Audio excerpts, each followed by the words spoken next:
Whatever I've done, Today we're turning one more hour I did it for love. into an organ house track. I'm using this organ bass preset from Grain X4 and laying down a simple pattern. Now let's add our pads to fill this out and layer these pads up. Of course, we need a house string or a lead. Listen to the difference this makes. That sounds way better. And finally, a super saw chord layer to add some tension. Drum time. Just simple house drums with a perk loop.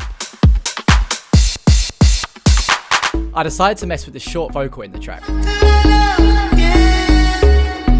by chopping it up and adding effects. I think this sounds fire.